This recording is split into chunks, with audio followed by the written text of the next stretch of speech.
You didn't make a mistake. You didn't fall out of alignment. And the universe isn't testing you, it's preparing you.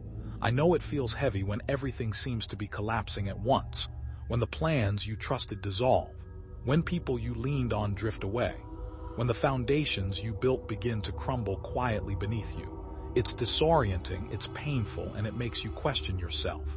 You wonder if you've lost the way. You wonder if you've misaligned. You start to panic and think, maybe I did something wrong. But what if nothing's wrong at all? What if what looks like chaos is actually the deepest kind of realignment?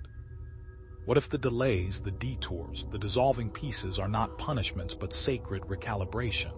What if this season isn't evidence of failure but evidence that your vibration has already shifted? Because here's what no one tells you. When you begin to hold a new frequency, even slightly, the quantum field starts reorganizing everything around you. And that reorganization can look like chaos. You may feel like you're moving backwards. You may feel like the vision is slipping away. But what's really slipping is the version of you that no longer resonates with the timeline you're stepping into. And yes, it hurts. It hurts to surrender what once felt safe. It hurts to trust something invisible. It hurts to grieve the identity that only knew survival. But you are not being punished, you are being positioned. The confusion, the disappointment, the discomfort, they are not punishments. They are signs that the field is adjusting your external reality to match the frequency you've been calling in. You're not stuck. You're suspended. Suspended between who you've always been and who you are becoming. That space is uncomfortable because it's unfamiliar. Your old coping mechanisms don't work here. Your old mindset can't follow you here. This is the doorway, the sacred in-between. The place where your old story feels too small but your new story hasn't fully formed. It's the pause before the leap, the silence before the shift, and it's where your real power begins to surface. Because the field doesn't respond to your words, your affirmations, or your rituals alone. It responds to your vibration, your emotional signature. And when that signature is filled with contradiction, with desperation disguised as affirmations, with control disguised as strategy, the field doesn't deliver. It waits. It waits until you become coherent, not just emotionally, but vibrationally.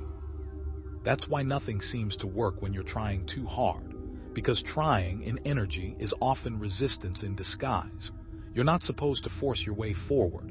You're supposed to feel your way into alignment. And alignment doesn't come from perfect rituals. It doesn't come from checking off your to-do list or pushing harder.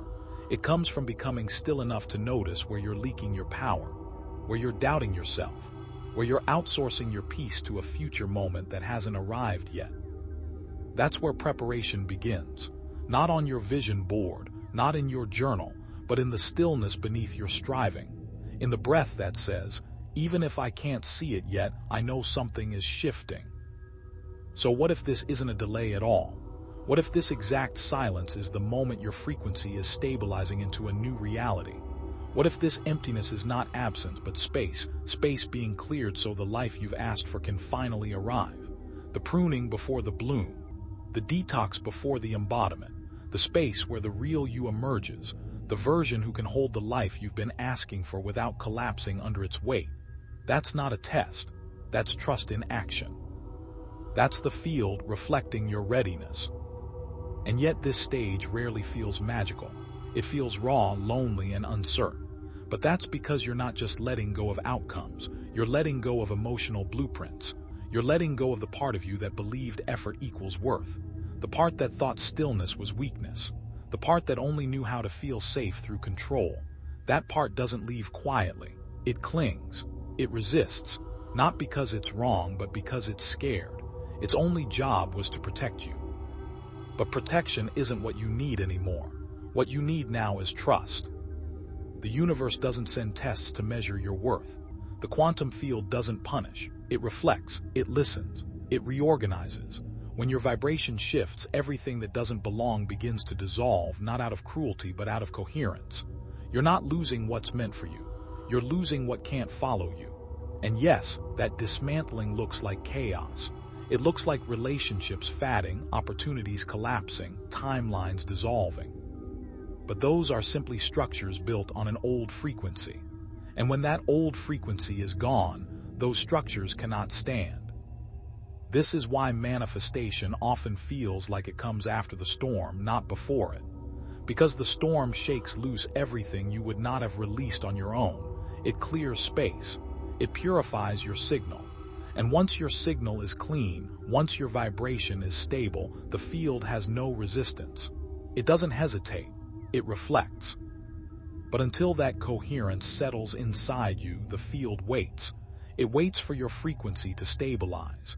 It waits for your nervous system to catch up. It waits for you to soften into trust. Because the field doesn't collapse around your words. It collapses around your vibration. And vibration doesn't lie. So when things fall apart, don't ask, why is this happening to me? Ask, what is this making space for? Don't assume rejection. Assume redirection. Don't resist the silence. Learn to listen to it, because the silence between realities is where timelines are rearranged. And if you can hold your center through that silence, if you can stay coherent while everything unravels, the field has no choice but to meet you in your new vibration. This is what Joe Dispenza teaches. The quantum field is a mirror for your internal state, but it's not a passive mirror. It's alive. It senses your fear. It senses your trust. It senses when you're pretending and when you've truly surrendered. And Neville Goddard said the same. Manifestation comes when you persist in the assumption of the wish fulfilled. But persistence isn't effort. It's vibrational stability. It's the ability to rest in the knowing, even without evidence.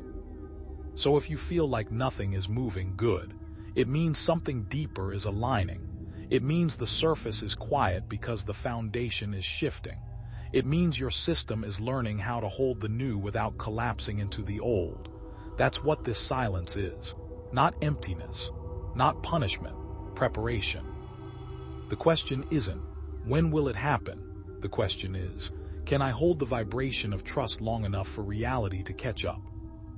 Because manifestation doesn't arrive when you finally do the right ritual. It arrives when your nervous system finally believes it's safe to receive.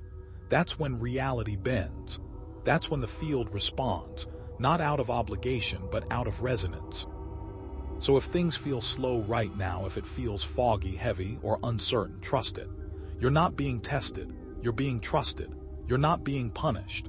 You're being prepared. The universe is stripping away illusions, dismantling false identities, and softening the places hardened by fear.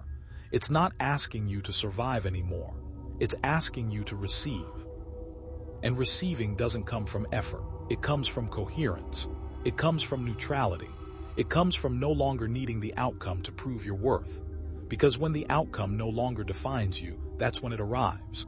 When your joy isn't postponed until the manifestation appears, but accessed now, that's when reality shifts. When you stop bracing for disappointment and start living in alignment, that's when the new timeline locks in. So let yourself breathe. Let yourself soften. Let yourself trust the process, because you are not failing, you are becoming. And the universe, the field, life itself, it knows, it hears you, it feels your signal, and it's not testing your strength. It's matching your frequency. This is your season of preparation. The season where the old dissolves, not because you've failed, but because you've evolved. The season where silence isn't absence, but presence. The season where discomfort isn't danger, but proof of alignment. And if you can anchor into that truth, if you can trust that what looks like loss is actually space, then you'll begin to feel it. Not just believe it, but feel it in your body. The quiet coherence of someone who knows it's already unfolding. So no, you're not lost. You're being aligned. You're not being punished. You're being positioned. This is the doorway, the threshold, the pause before the leap. And on the other side of this stillness is not just your next chapter, but your next self, the one who can hold everything you've asked for, not in fear, but in trust. This is your season of becoming.